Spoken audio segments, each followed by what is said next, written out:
இல்ல நீங்க வந்தே மாதரம் சொன்ன போது ஒரு சின்ன ஞாபகம் வந்தது.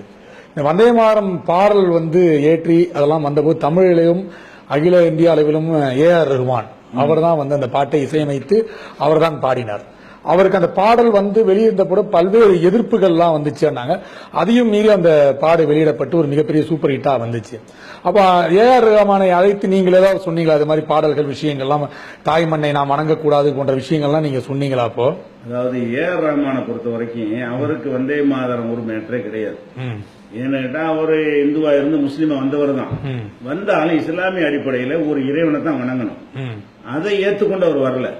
அவர் சமாதியை வணங்கிட்டு இருக்கிறாரு. பேருக்கு முஸ்லீமா வந்தாரே தவிர அவர் இங்க ஒரு தர்காவுல போய் என்ன செய்யறாரு, பொன்னேரியில போய் அங்க போய் தர்காவுல போய் சாமி கும்பிடுறாரு. தர்காங்கிறது செத்து போன ஆட்களை புதைச்சு வைக்கிற இடம். அதை போய் வணங்குறதுக்கு எங்க மார்க்கத்துல இடம் கிடையாது. அதை வணங்குறவருக்கு மண்ணை வணங்குறது பஞ்சாயத்து கிடையாது. ஏஆர் ரஹ்மானை பொறுத்த வரைக்கும் ஒரு இறைவனை தான் வணங்கணும் அப்படின்னு சொல்றவர்களுக்கு தான் இது பிரச்சனை. ஏஆர் ரஹ்மான் மாதிரி சின்ன நம்பர் இருக்கிறாங்க. அவங்க மனுஷன சாமியார் வணங்குவாங்க, மதகுரு வணங்குவாங்க, செத்து போன ஆளுகள் வணங்குவாங்க, உசுரோடு உள்ள ஆளுக்கால விழுந்து வணங்குவாங்க, பேருக்கு முஸ்லீமா இருப்பாங்க. அவருக்கு வந்தே மாதரம்ங்கிறது அவரு செய்யறதுல ஒரு வியப்பானது இல்ல. இவங்க இஸ்லாமிய மார்க்கத்தை ஏத்துக்கிறாரு.